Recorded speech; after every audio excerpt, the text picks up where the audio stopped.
The Olympics are finally here, and I believe they can solve all of the world's problems. Let me tell you how. Tom Schock on NSFR. So every other year we get together with the Summer and Winter Games, and the whole world comes together to compete. And the Olympics motto is to find peace, friendship, and understanding through sport. What a noble idea. What a great idea. What if we all just disarmed and we left all of our disputes for every other year in the Summer and Winter Games? Now you might think I'm crazy, but it could actually work. North Korea, South Korea, you guys are pissed off at each other? Put the weapons down and pick up that fencing foil, and we'll see you at the Summer Games. Pakistan, India, you guys are pissed off at each other? No problem. We'll see you guys on the bobsled run. United States, you're, pissing off everybody. Let's do some curling, hey? Now, when we think of conflict and war, we always think of bravery and courage. And maybe the Olympics aren't something that people think could actually solve international disputes because it doesn't require as much bravery and courage and sacrifice as going to war would. I disagree. You ever been on a bobsled run? That's fucking scary. Super scary. You ever gone on a ski jump? You go 100 kilometers an hour straight down a hill, and what happens at the bottom? There's a jump, and then you fly 200 meters through the air, and then you have to land before you hit people.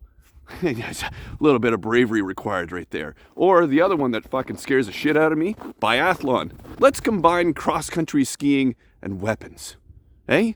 And by the way, shouldn't the United States be better at that sport? Maybe we should take a page from the biathlon book and continue to innovate, to get more people interested, to have more sports, and potentially solve more problems. Like, for example, tackle golf. Wouldn't that be great? Still have the golfer, but somewhere in the weeds you have a 250-pound linebacker just waiting, poaching, to destroy you on the green. Or another one of my favorites, snowshoe basketball. We're here live at the final, United Arab Emirates taking on Slovenia. Final minute of play in the fourth quarter, and it is 8-7. Be very exciting. Or you just got to make a change to a couple of small little competitions, like the triathlon. Let's put the swimming at the end. That would really up the stakes, don't you think? Now, of course, some of you would say, but Tom, some of these nations would cheat. Wouldn't be fair. Yeah, maybe. So why not let everybody cheat? You have to be on drugs to compete. Now, before you pull away from me and think, that's so disgusting, you're promoting drug use. Don't you want to see somebody do the 100 meters in 3 seconds flat and blow their legs right off? Or somebody throw the javelin clear out of the stadium? Wouldn't that be amazing? And don't you think the Canadian bobsled team would be a lot faster on real snow? Okay, so maybe the drug thing isn't the best idea. But how about this? Instead of that, every country has a draft 48 hours before the event. They go through the citizen roll, and every nation is required to enter one athlete or one team per sport. Random person can't have any predisposed ability to any of the sports that they're doing. Now, some of you might say, well, that's cruel. You can't just have regular people doing this kind of thing. Okay, fine. Let's throw in the billionaires and all their cronies and their little bitches and corrupt politicians. They're on the roll. Wouldn't that be great? Drafted 48 hours before. I tune in. Musk, Zuckerberg, congratulations. You're the Paris figure skating team. Bezos, Ellison, yeah, you guys are gonna do the luge.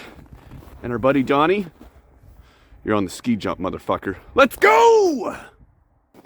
So how exactly does making all those changes solve the world's problems?